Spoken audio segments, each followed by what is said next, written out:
What's going on, guys? Welcome to the Scent Bubble. Hey, today we have a hot take of a fragrance from Dapper Fragrances. It's an inspiration house that makes some pretty well concentrated inspiration fragrances, and we are going to look today.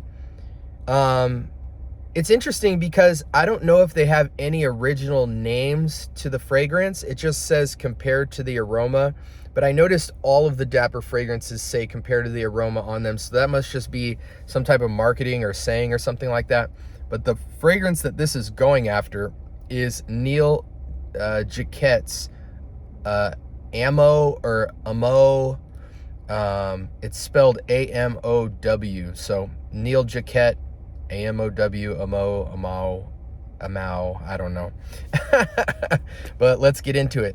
This is supposed to be, I don't have Fragrantica in front of me, but last time I recall, this fragrance is supposed to have a lot of stuff in it. Peach, cherry, orange, vanilla, almond, rum. I think I said vanilla already. Just a ton of fruits and nuts and booze. So we'll see what it's hitting for.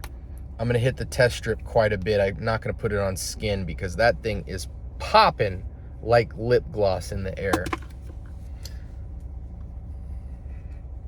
Normally when we hit cherry almond, I immediately think of Low Medial Extreme, that type of vibe. But that vibe is more cherry almond champagne. This feels more heavier. You know, they got a lot of heavy hitting accords in this. Vanilla, rum, peach, cherry, orange. There's way more than that. I think on the notes, if you look on Fragrantica, is like something like 15 accords or something like that.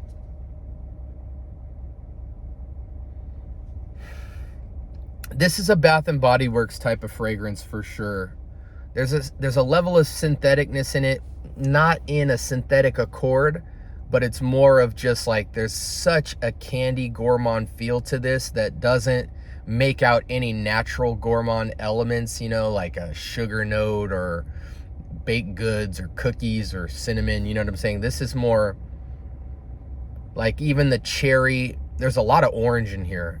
The cherry orange almond combo is quite unique because it's nutty. There's got to be some kind of nuts in here, like either nutmeg or, well, it's got almonds. I don't know. This is almost like a wannabe holiday, Thanksgiving, Christmassy type of scent, but then it goes into some different directions. It's quite dense. It does smell a little bit like a glorified Bath and Body Works. This is like if you took like a holiday spice candle, you know, like a nutmeg, cinnamon, you know, like one of those candles that say like, you know, pancakes and syrup or the gingerbread man, that type of candle, and you mixed it with a cherry almond candle, because it has like these warm ambery elements of being like gingerbready, but it's so top and heart heavy with this kind of cherry orange almond nutmeggy experience that it attempts to go almost in a floral, fruity, dark fruits direction. But it is still quite bright because the orange is ramped up. This might be like a mandarin orange. I bet you there's probably like 2 different types of orange in here. Yeah, it's not for me. It's a feminine leaning unisex fragrance. That's one of the more unique kind of hybrids, because normally you only get like fruits or fruits aquatic or something like that, but this attempts to mix fruits with a more gourmand bakery base. You know what I'm saying? That's why I said like a gingerbread candle or like a pancakes and syrup type of vibe, but that only represents like 30% of the fragrance. Like 60-70% of the fragrance feels like this like heavy orange with cherry and almond experience. Nothing like Low Medial Extreme for sure. This goes more into a fruit basket and cookies.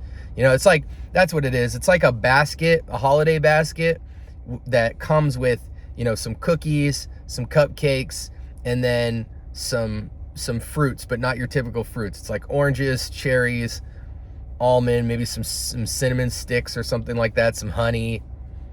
So this kind of is more creative in that it's got a unique pairing. I don't typically see that gourmand baked good feel with the fruits, but I think for women it could be interesting. It's not blind buy worthy. Women, put your nose to something like this, or get a decant of the original to see if that's even a path you want to go down.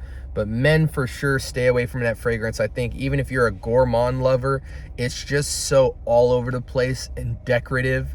I really feel like as men, and again, this is subjective, when we go into gourmands, the more natural to the actual accord in real life that it smells like, the more you can kind of jive with it. You know, I've been messing with some day 3 fragrances recently, and I'm finding myself enjoying particular gourmand style fragrances, and I hate gourmands for the most part, but I'm starting to get more optimistic to it the more higher quality ingredients are being used in the fragrance, because smelling like food and being reminiscent of like dessert and stuff like that is cool. It's when they kind of provide this like overly candied, overly sweet experience that starts to feel a little bit more on the synthetic side because of the raw materials. So I think for me, that's what it comes down to. I'm learning about myself is that with gourmands, I need high quality stuff, you know, because I do like things like Angel Share and whatnot, but even Angel Share to me is like entry level gourmand. Like, it's not going all the way. The fragrance like Tom Ford Black Orchid is entry level gourmand because it's got cacao, it's got truffle, you know what I'm saying? So those are like gourmand elements, but it's not all the way. They counterbalance it with florals and spices and patchouli and earthiness and stuff like that. And same thing with Angel Share.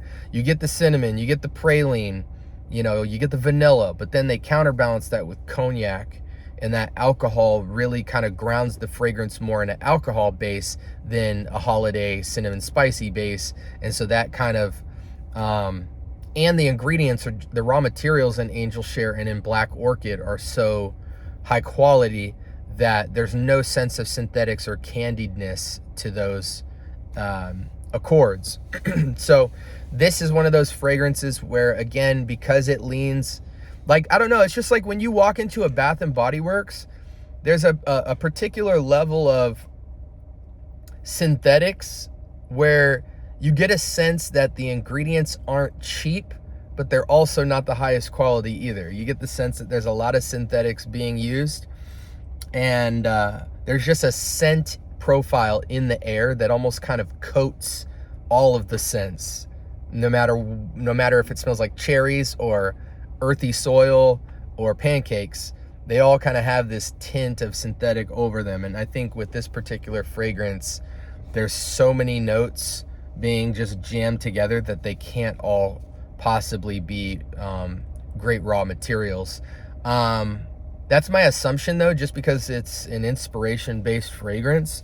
So I think there's going to be some corners cut, but also just the fact of mixing all that stuff really starts to drown out the nuances of the fragrance. In this particular case, I do know of many fragrances that have an accord plethora that you can still make out notes, or at least see the marriage of the notes, and they actually work. So I overall, as a fragrance, I give, you know, honestly, I give this about a 7.